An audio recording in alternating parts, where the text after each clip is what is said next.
अरे वो देखो मायने जी आ गई। अरे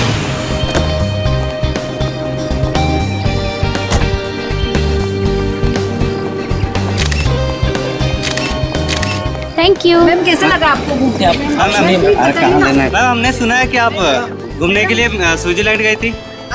बिल्कुल ठीक सुना है आपने। काम करते करते काफी थक गई थी तो सोचा टहल कर आ जाओ। शेखर जी की नई फिल्म का म्यूजिक लॉन्च है, इस बारे में कुछ कहना चाहती है ma'am? I wish Shekhar all the very best. भगवान करे कि उनकी बाकी फिल्मों की तरह यह फिल्म भी सुपरहिट हो और वो अपनी अगली फिल्म में मेरे साथ करे। आपने उनके साथ बहुत ही हिट फिल्में दी है, पर इस फिल्म में उन्होंने आपके जगह एक नई एक्ट्रेस को कास्ट किया है, तो आपको दुख तो हुआ होगा। इसमें बुरा मानने वाली क्या बात है?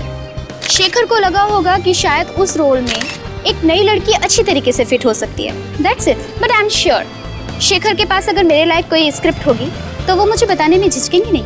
सुना है सुपरस्टार रविंद्र कुमार के साथ बहुत ही जल्द आप शादी करने वाली हैं। No personal question please. Thank you.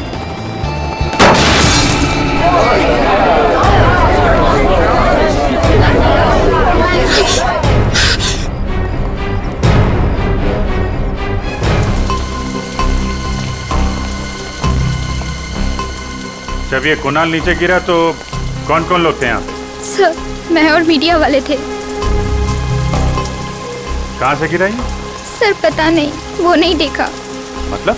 Sir मैं मीडिया वालों को इंटरव्यू दे रही थी कि अचानक बहुत जोर से आवाज आई और मैंने पीछे पलट के देखा तो सर मेरी कार के ऊपर कुणाल गिरा हुआ था और सर खून बह रहा था। सर मुझे नहीं पता सर, मैं बहुत घबरा गई थी। ये मैनेजर कौन है? सर मैं इस होटल का मैनेजर हूँ, मैंने ही आपको कॉल किया था। किस रूम में ठहरे थे मिस्टर कुणाल? पता नहीं सर, वो तो होटल में थे ही नहीं। क्या होटल में थे ही नहीं? गिरे तो ऊपर से ही है ना? हाँ सर। आसपास कोई दूसरी बिल्डिंग नहीं है जहाँ से गिरे हो? ध्यान नहीं दिया होगा आपने, अंदर जाते हुए देखा नहीं होगा। सर मैं तो रिसेप्शन पे था पूरे दिन, वाकई अंदर नहीं आए थे। सीसीटीवी कैमरा लगा रिसेप्शन में? Yes sir. रेडी? जरा सीसीटीवी कैमरा फुटेज चेक करो, देखो ये आदमी अंदर कब गया था। yes, sir. इतना बड़ा एक्टर अपनी म्यूजिक रिलीज में टूटे हुए बटन वाली जैकेट पहन के तो आएगा नहीं। या तो बटन नीचे गिरते हुए टूटा है या फिर तोड़ा गया है हाथापाई में। इसका मतलब मरने से पहले इसका झगड़ा हुआ था किसी के साथ? लग तो ऐसा ही रहा। अच्छा, कुणाल का किसी के साथ कोई झगड़ा वगड़ा हुआ था क्या? नहीं सर, कुणाल बहुत ही अच्छा लड़का था, वो हमेशा सबसे मिलजुल के रहता था। सर उसका झगड़ा किसी के साथ हो ही नहीं सकता। आप? मैं इस फिल्म का डायरेक्टर हूँ, करण नाम है मेरा। आई सी। और आप हीरोइन? हाँ सर, ये मेरी पहली फिल्म है और देखिए ना, मेरी पहली फिल्म में ऐसा हादसा हो गया। हादसा या मर्डर ये तो अभी कह नहीं सकते, बहुत जल्द पता चल जाएगा। फिलहाल आप लोग कहाँ थे जब कुणाल यहाँ गिरा? सर हम सब लोग होटल के अंदर थे, मीडिया वाले और एक्ट्रेस मायरा बाहर थी। अच्छा ठीक है।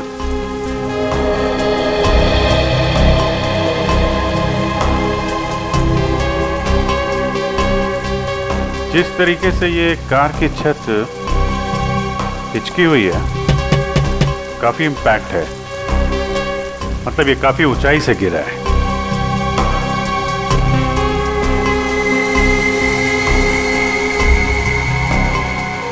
अजीब बात है, सारी खिड़कियों पे तो ग्रिल लगा है, खिड़की से तो गिरा नहीं है, छत से ही गिरा होगा।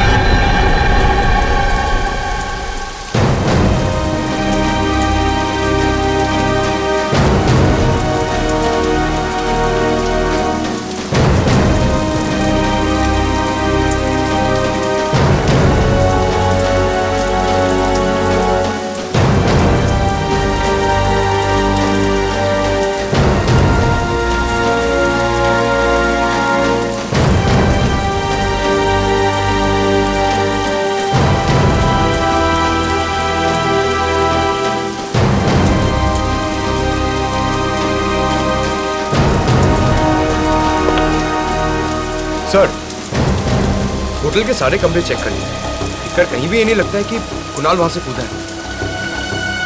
छत पे भी हाथापाई के कोई निशान नहीं है। और टूटा हुआ बटन भी नहीं दिख रहा है। सर कुणाल होटल में आया ही नहीं था।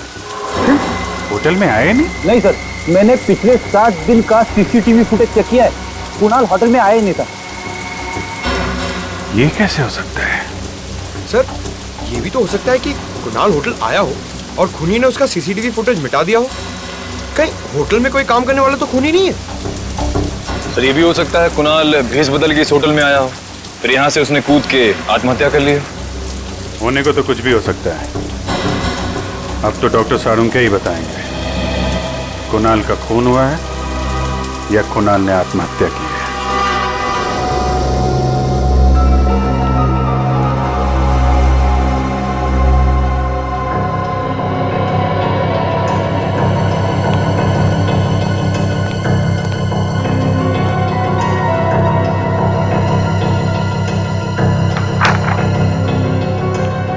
डॉक्टर साहब कुछ पता चला? हाँ दया, मौत तो इसके ऊपर से गिरने की वजह से ही हुई है, लेकिन ये आत्महत्या नहीं है, ये एक खून है। खून है? हाँ। मतलब इसे ऊंचाई से फेंका गया? हाँ दया। जरूर ये चोट खूनी के साथ हाथापाई के दौरान आई होगी। एग्जैक्टली सचिन, इसे ये चोट तब आई जब किसी ने इसके सर पर बाईं तरफ वार किया किसी भारी चीज से, शायद इसे बेहोश करने के लिए। हाँ सर, क्राइम सीन पर हमें इसकी शर्ट का एक बटन भी तो नहीं मिला था। हाँ पूर्वी, हाथापाई के दौरान टूट गया होगा और जैसे ये बेहोश हो गया खूनी ने इसे ऊपर से धक्का दे दिया। पर इसे धक्का दिया तो दिया कहां से?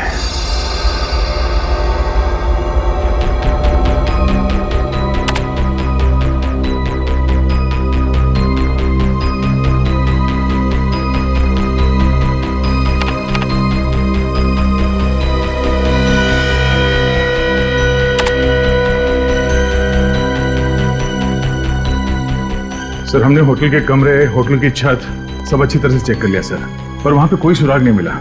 समझ में नहीं आ रहा लाश गिरी तो गिरी कहां से? लाश आसमान से तो नहीं गिरी है दया, कहीं ना कहीं से तो गिरी है। हाँ पूर्वी, कुछ पता चला मीडिया फुटेज में से? सर ये देखिए, सर इस फुटेज में कुणाल गिरते हुए तो दिख रहा है, मगर कहां से गिर रहा है वो पता नहीं चल रहा। लेकिन सर अगर मैं वहां की मीडिया वालों की बातचीत का ऑडियो बंद कर दूं और वहां की एम्बियंस यानी बाकी चीजों के ऑडियो ऑन रखूं तो सर एक आवाज आती। सुनो।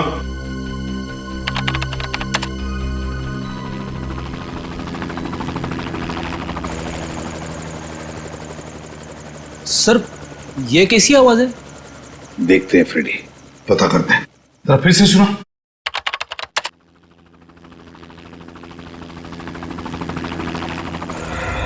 सर कहीं ये हेलीकॉप्टर की आवाज तो नहीं है?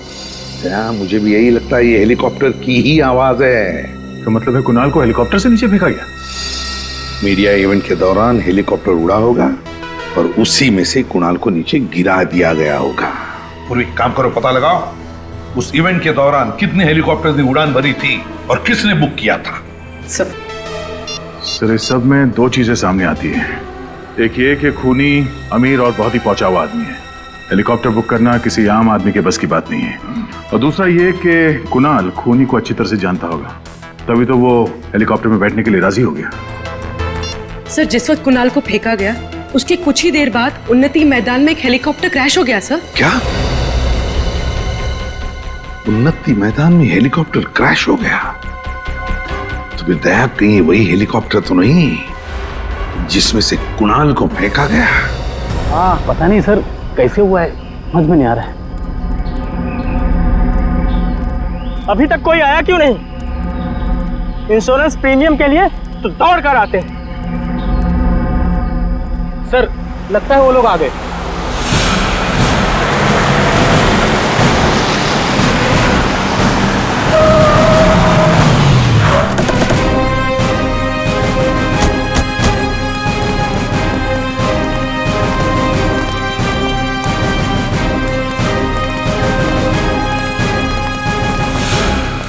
आप लोग इंश्योरेंस कंपनी से हैं? नहीं, हम लोग सीआईडी से हैं। सीआईडी? हाँ। आप? जी मेरा नाम गिरीश है, ये हेलीकॉप्टर मेरा ही था। आपका ये हेलीकॉप्टर बुक किसने किया था? सर वो फिल्म का एक प्रोड्यूसर है शेखर। शेखर? जी हाँ, उन्होंने अपनी आने वाली फिल्म के प्रमोशन के लिए हेलीकॉप्टर बुक करवाया था। उनकी फिल्म का हीरो है कुणाल। वो फिल्म की म्यूजिक पार्टी के लिए हेलीकॉप्टर से एंट्री करने वाले थे। अच्छा, देखते हैं।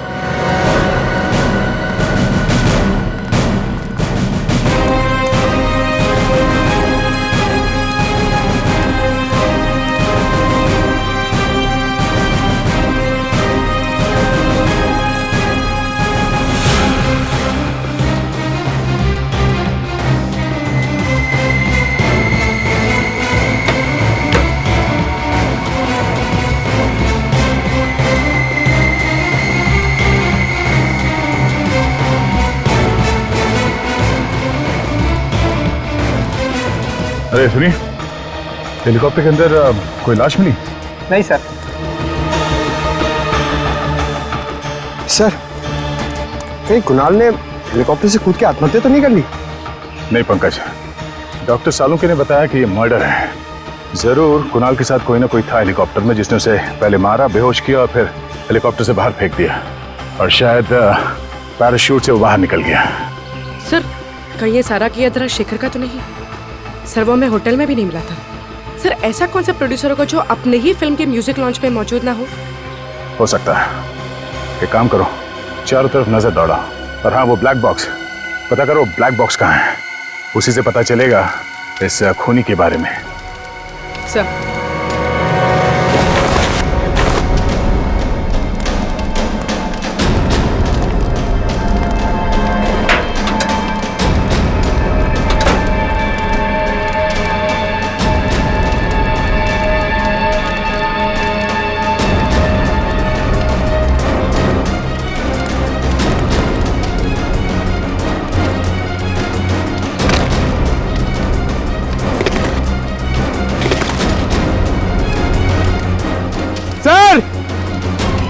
सर जल्दी आइए।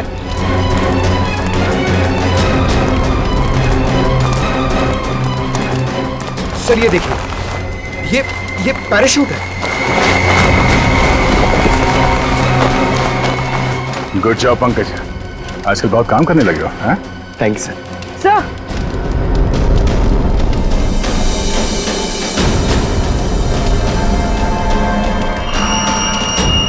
पेंडेंट शायद खूनी का हो सकता है, और खूनी शायद शेखर भी हो सकता है। मुझे यकीन नहीं हो रहा कि आप लोग मुझ पे शक कर रहे हैं। मैं अपनी फिल्म के हीरो को क्यों मरवाऊंगा? फिल्म की पब्लिसिटी के लिए। कुणाल की मौत से आपकी फिल्म को पब्लिसिटी मिलने वाली थी, और बॉक्स ऑफिस पे कलेक्शन दुगने होने वाले थे। हाँ सर, लेकिन मेरी फिल्म तो वैसे ही हिट है, उसके लिए मुझे गुनाह करने की क्या जरूरत है सर? तुमने बनाया था ना कुणाल की एंट्री का प्लान हेलीकॉप्टर से? हाँ, कुणाल को हेलीकॉप्टर चलाना बहुत अच्छे से आता था। उसके पास उसका लाइसेंस भी था, और मैंने ही उसको बोला था कि इस पार्टी में अगर वो हेलीकॉप्टर से आएगा तो फिल्म की पब्लिसिटी में 4 चांद लग जाएंगे। 4 चांद का तो पता नहीं, मगर तुम्हारी इस प्लानिंग की वजह से वो ऊपर जरूर पहुंच गया। तुम्ही ने उसे हेलीकॉप्टर से धक्का दिया था ना? नहीं, मैं उस वक्त हेलीकॉप्टर में था ही नहीं उनके साथ। फिर कौन था वहां पे? मुझे नहीं पता। देखिए, पता नहीं कहने से काम नहीं चलेगा। जब म्यूजिक लॉन्च हो रहा था तो आप वहां पे नहीं थे। कहां पे थे आप? मेरी तबीयत ठीक नहीं है, मैं घर पे आराम कर रहा था। मेरी तबीयत अभी भी बहुत खराब है, मुझे बहुत घबराहट हो रही है। सर, मैं इनकी डॉक्टर को फोन करती हूँ। सर, इनसे 3 सवाल क्या पूछे, इनकी तबीयत बिगड़ गई। आप क्या करते? आपको क्या लगता है कि मैं आपसे झूठ बोल रहा हूँ? सही में तबीयत खराब हो रही है। शेखर जी क्या हो गया आपको? डॉक्टर 15 मिनट में आ रहे हैं। शेखर जी क्या हो गया आपको? शेखर जी उठिए। शेखर जी क्या हो गया? बालों का गिरना, इसकी नाक में से खून का बहना, इसका पूरा शरीर इस तरह से पीला पड़ जाना, ये सब देख करके मैं समझ गया था ये कोई साधारण मौत नहीं है, ये बड़ा टेढ़ा चक्कर है। कैसा टेढ़ा चक्कर सालुंके साहब? रेडी, शेखर की मौत जहर से हुई है, और जहर भी कोई ऐसा वैसा जहर नहीं। दरअसल ये रेडिएशन पॉइजनिंग का शिकार हुआ है। Radiation poisoning? ये तो बहुत ही गंभीर मुद्दा है डॉक्टर साहब। हाँ दया, बात दरअसल ये है कि इसके शरीर में मुझे अल्फा पार्टिकल्स मिले हैं, जिससे साबित होता है कि ये आदमी रेडिएशन का शिकार हुआ है। ये कौन सा जहर है डॉक्टर साहब? पोलोनियम। इस जहर का नाम है पोलोनियम। ये कोई ऐसा वैसा जहर नहीं है, बहुत रेयर किस्म का जहर है। डॉक्टर साहब, ये जहर पोलोनियम असर कैसे करता है? छूने से इसका असर नहीं होता है, कंटेजियस नहीं है ये जहर। इसे खाने या पीने की चीज में दिया जाए तभी इसका असर होता है।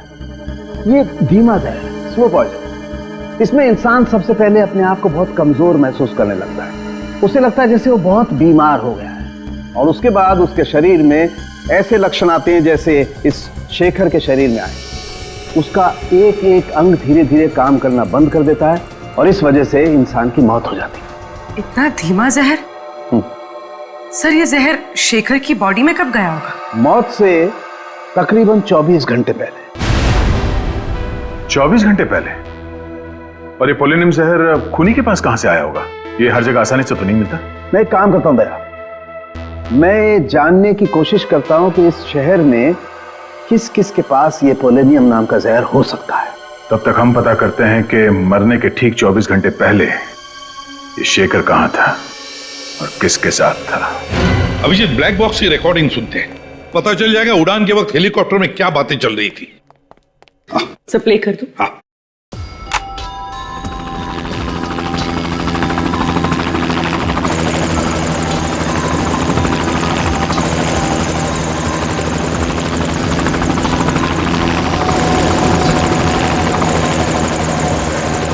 शेखर के साथ ऐसा किया? मुझे यकीन नहीं आ रहा है। क्यों किया ऐसा तुमने? ये जवाब दो। सर, ये तो कुणाल की आवाज है। हाँ अभिजीत, लगता है कुणाल को पता चल गया था कि खूनी ने शेखर को जहर दिया था। शायद इसीलिए खूनी ने कुणाल को हेलीकॉप्टर से धक्का दे दिया और फिर खुद पैराशूट बांध के कूद गया। सर, जरूर ये कुणाल या शेखर के आसपास का ही आदमी है।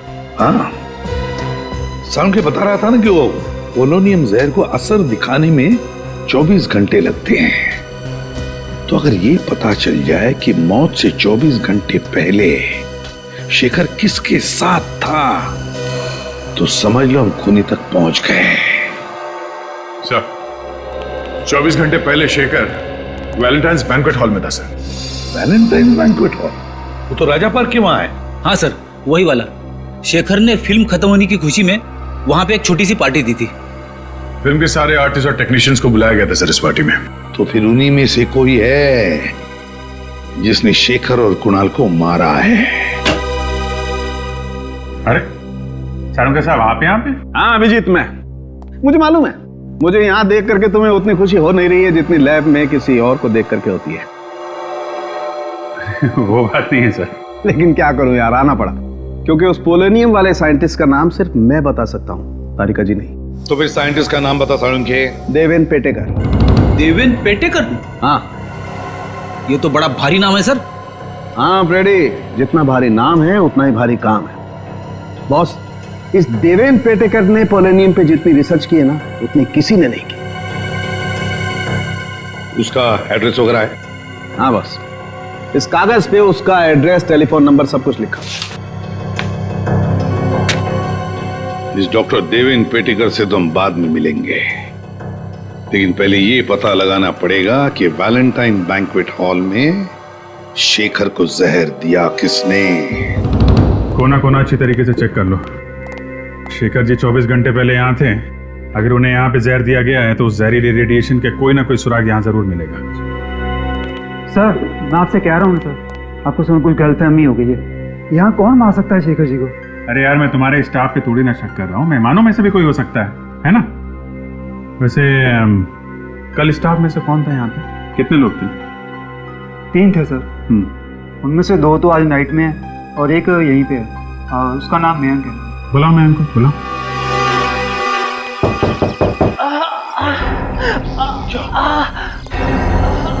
सर, यहाँ से किसी के कराने की आवाज आ रही है। कई साइंटिस्ट की जान खबर में तो नहीं है। एक मिनट।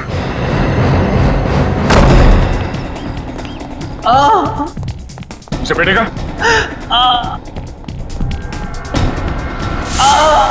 सचिन पूर्वी, क्या हुआ? अब ठीक तो है? मेरी लेबोरेटरी क्या हुआ आपकी लेबोरेटरी?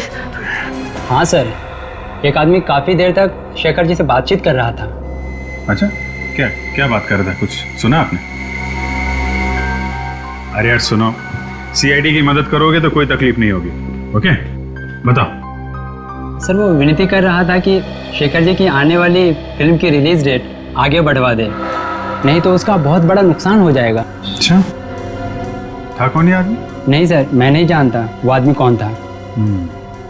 तो शेखर जी ने क्या कहा? शेखर जी हंसने लग गए और बोले खाना जरूर खाकर जाना, अच्छा बना है। और रहा सवाल फिल्म की रिलीज डेट आगे बढ़वाने का, तो वो तो आगे नहीं खिसकाएंगे। अच्छा, कहीं शेखर जी की मौत की वजह फिल्म की रिलीज डेट तो नहीं है?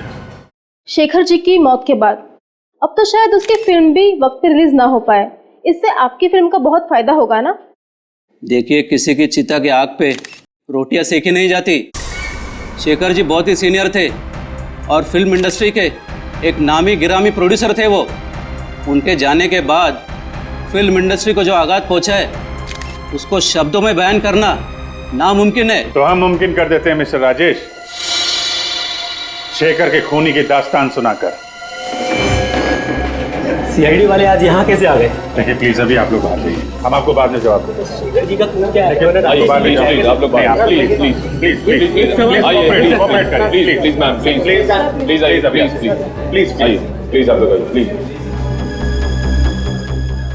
ये क्या कर दिया आपने? मेरे फिल्म को नेगेटिव पब्लिसिटी दे दी। वो कहते हैं ना आप लोग, any publicity is good publicity. मैं नहीं मानता। मेरे लिए मेरी इमेज और मेरी इज्जत बहुत मायने रखती है। इज्जत मायने रखती है तो फिर खून क्यों किया शेखर का? मैंने शेखर का खून नहीं किया है। मैं एक कलाकार हूँ, फिल्म प्रोड्यूस करता हूँ, मैं खूनी नहीं हूँ। क्योंकि शेखर ने तुम्हारी बात नहीं मानी, अपनी फिल्म की रिलीज डेट आगे नहीं की, इसलिए तुमने ये तरीका ढूंढ निकाला उसकी फिल्म को पोस्टपोन करने का।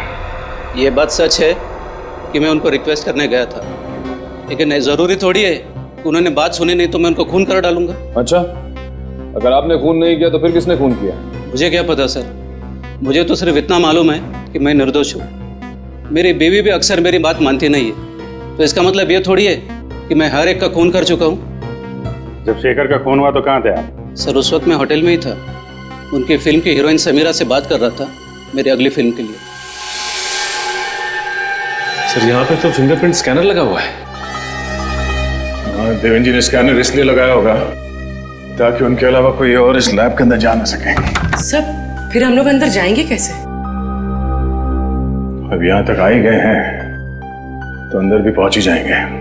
सचिन, ये काम करो, ऑफिस में। सर इस पर कुछ लगा हुआ है। ये तो खून जैसे लग रहा है। पूरी देर चेक करें। सर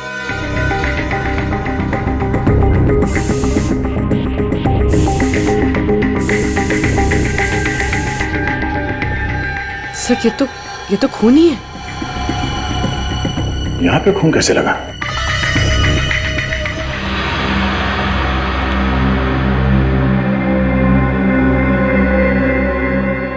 यहाँ का तो सारा सामान बिखरा पड़ा है। हाँ, किसी ने बहुत मेहनत की है यहाँ पे। जरा देखो आसपास कुछ मिलता है क्या?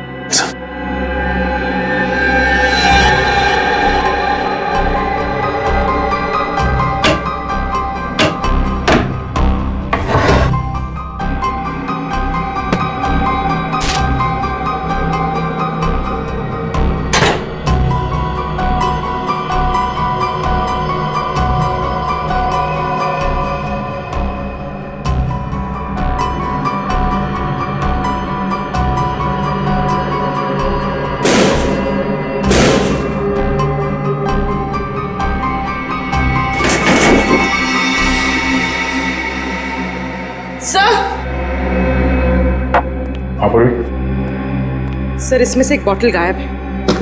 गायब है? पोलोनियम जहर इसी लैब से चुराया गया है। सर ये देखिए, खून की बूंद गिरी हुई है। देवेंद्र की कटी हुई उंगली तो हमें लैब के बाहर मिली थी। तो फिर ये खून यहाँ कैसे है? सर कहीं ये खून खूनी का ही तो नहीं है? अगर ये खून खूनी का है तो वो ज्यादा देर हमसे बच नहीं पाएगा।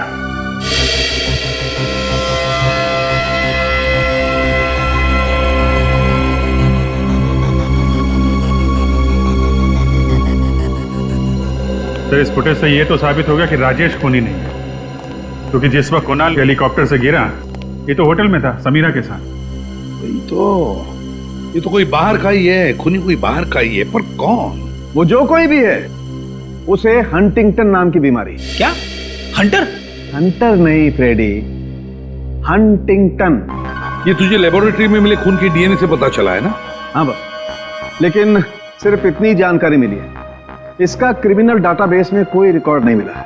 कोई बात नहीं पूर्वी, इंटरनेट से चेक करो, देखो इन दोनों फिल्मों से जुड़े हुए किस आदमी को हंटिंगटन डिजीज है। सर, हाँ सालुंके साहब, ये बीमारी क्या होती है? ये एक न्यूरोलॉजिकल डिसऑर्डर होता है फ्रेडी। इसमें इंसान की मसल का कोऑर्डिनेशन बिगड़ जाता है। ये बहुत रेयर बीमारी है, अधिकतर मिडिल एज के बाद ही शुरू होती है। सब मिल गया सब। सर इसका नाम नंदन कुमार है। सर ये एक राइटर है और इसने कुछ फ्लॉप फिल्में लिखी हैं। 2 साल पहले ये शेखर के पास अपनी एक कहानी लेकर गया था, पर शेखर ने इसकी कहानी ठुकरा दी। और जब नंदन को पता चला कि शेखर उसी की कहानी पे फिल्म बना रहा है तो उसने शेखर पे कोर्ट केस कर दिया, लेकिन वो हार गया था सर। और ये वही वाली फिल्म है सर, 555 घंटे, जिसका म्यूजिक लॉन्च हुआ था उस दिन। इसका मतलब है दया, हमारा खूनी मिल गया। सर एक टाइम था जब मैं भी राइटर बनना चाहता था। मैं कविताएं लिखना चाहता था, लेख लिखना चाहता था, शायरियाँ लिखना चाहता था। अरे यार लिखते फिर ये यहाँ सीआईडी में क्या करने आ गए? पता नहीं सर। सर मगर दोनों में ना बहुत सिमिलैरिटी है। अच्छा? हाँ, राइटर बनने में भी उतना ही दिमाग लगाना पड़ता है जितना सीआईडी ऑफिसर बनने में। तुम अगर राइटर बन जाओगे ना तो तुम्हारी कहानी में खून और मुर्दे बहुत होंगे। सर रोमांस भी हो सकता है? हाँ रोमांस तो हो सकता है। नंदन। हाँ? आप लोग कौन? हम लोग सीआईडी से हैं। सीआईडी से?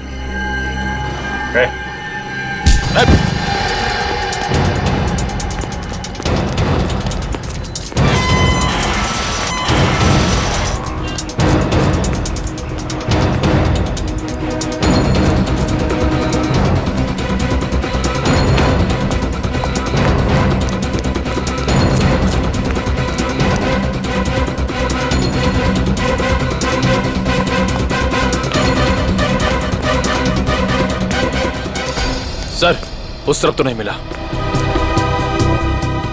इतनी जल्दी भाग नहीं सकता, यहीं कहीं छुप के बैठा होगा।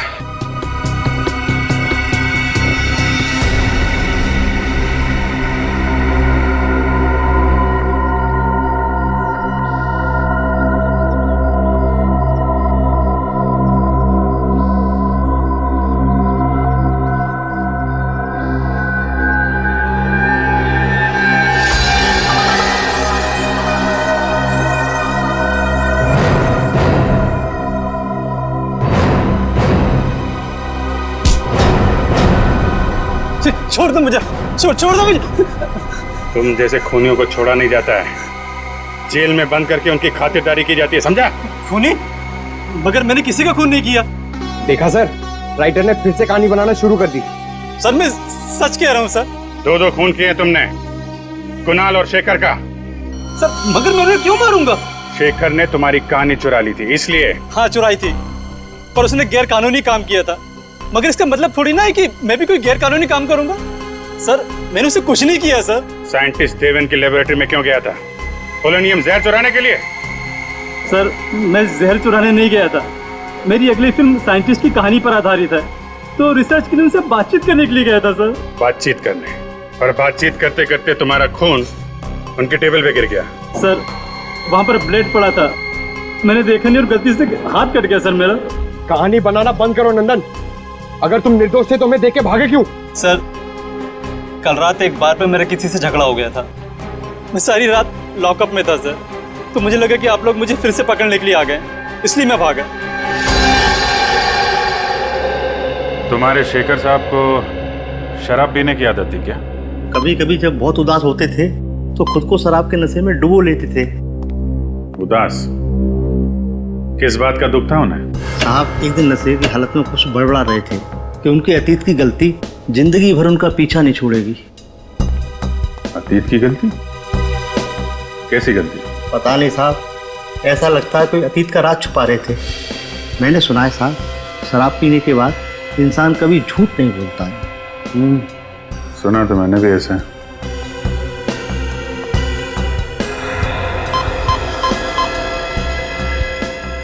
सर, ये देखिए सर, इस क्लास में अल्फा पार्टिकल्स मिले हैं सर।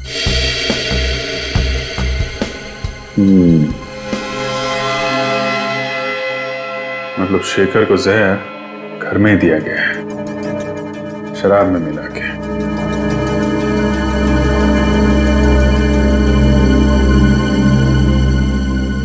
जब शेखर की मौत हुई तुम कहाँ थे? साहब उस दिन काम जल्दी खत्म हो गया था, मैं शाम को ही घर चला गया था। कितने बजे?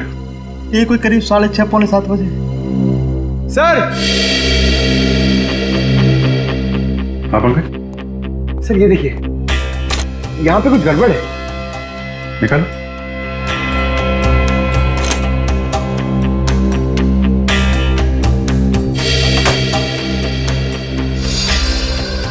सर, दीवार में अलमारी? क्या है, निकालो जरा।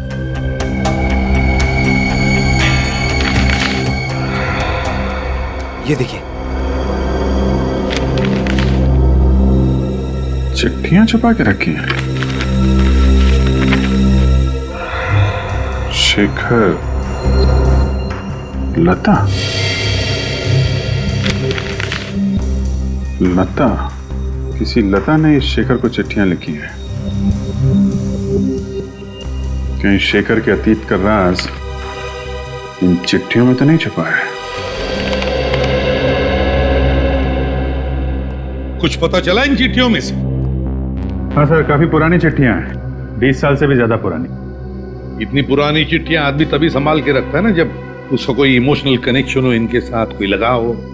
हाँ सर, यहाँ भी प्यार का ही मामला है। ये लता उन दिनों छोटी मोटी एक्ट्रेस हुआ करती थी। दोनों आपस में प्यार करते थे सर, मगर ये शेखर पहले से शादीशुदा था। कई बार लता को वादा किया था उसने कि अपनी बीवी को डिवोर्स दे देगा, लेकिन ऐसा किया नहीं। शायद लता इसी बात से दुखी थी। हाँ सर, लेकिन उसने दुनिया के सामने ये बात जाहिर नहीं होने दी, क्योंकि उसे पता था कि इससे उसकी और शेखर की बदनामी हो सकती थी। वैसे लता आजकल है कहाँ पर, कुछ पता चला? हाँ सर, लता अब जिंदा नहीं है। 20 साल पहले 27 मार्च 1993 को उसकी छत से गिरने से मौत हो गई। हो सकता है ये एक्सीडेंट ना हो, और शायद इसमें शेखर का हाथ हो। फिर 20 साल बाद कोई तो है जो लता की मौत का बदला लेना चाहता है। लग तो ऐसा ही रहा है सर। सर, जिस वक्त लता की मौत हुई थी उसकी एक 4 साल की बेटी थी सेजल। माँ की मौत के बाद उसे अनाथ आश्रम भेज दिया गया था, और अब वो 4 साल की बेटी 24 साल की हो गई है। अच्छा, तो हो सकता है इस बच्चे ने अपना पूरा बचपन माँ के बदले की आग में गुजारा हो। इस अनाथ आश्रम में जाकर पता लगाओ सेजल के बारे में, वो करती क्या है कहाँ। सेजल नाम की एक बच्ची आई तो थी यहाँ करीब 20 साल पहले। जब वो 8 साल की हुई तो उसे अडॉप्ट कर लिया गया है। किसने अडॉप्ट किया था? मिस्टर एंड मिसेस संजीवन ने। देखिए, अडॉप्शन के वक्त का फोटोज है।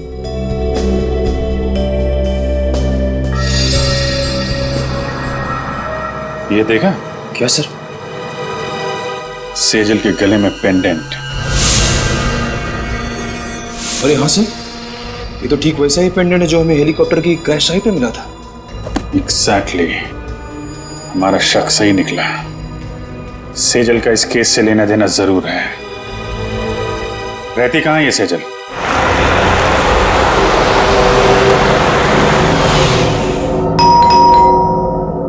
अलका, जरा देखना कौन है। जी जी कहिए। माजी, हम लोग सीआईडी से हैं। सीआईडी से? क्या बात है? अंदर आने के लिए नहीं कहेंगे? ओह सॉरी, आइए। Thank you. सुनिए, सीआईडी वाले आए हैं। सर क्या हुआ? दरअसल हमें सेजल के बारे में कुछ बात करनी थी। क्या किया सेजल ने? हमें शक है कि सेजल ने खून किया। क्या? ये आप क्या कह रहे हो? सेजल किसी का खून नहीं कर सकती। तो सेजल को बुलाइए, हम उसी के मुंह से सुनना चाहते हैं। है घर पे? जी वो घर पे नहीं है, उसका फोन आया था, वो थोड़ी देर के बाद आएगी। सीआईडी की गाड़ी मेरे घर पे?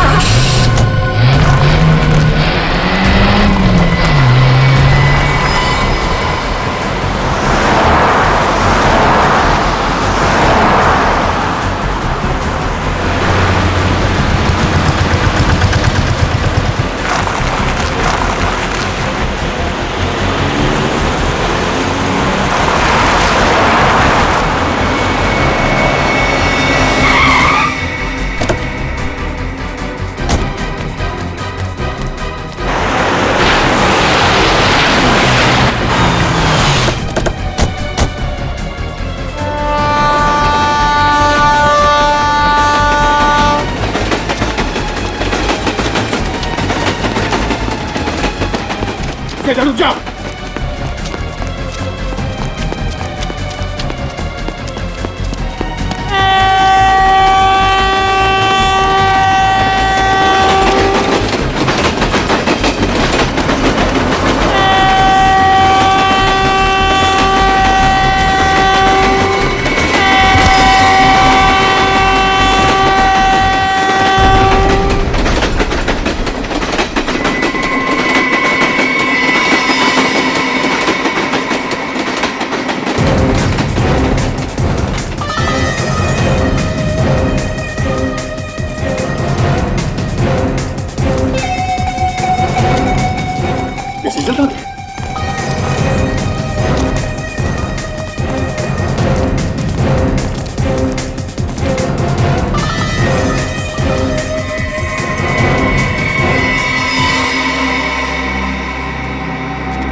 गई तो गई कहाँ?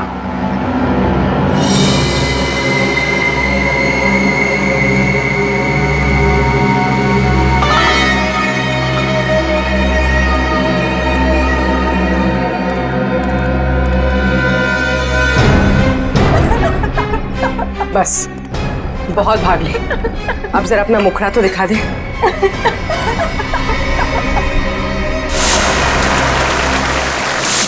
समीरा तुम तो 4 साल की थी जब यह हादसा हुआ था। फिर 20 साल बाद तुमने शेखर को कैसे पहचान लिया?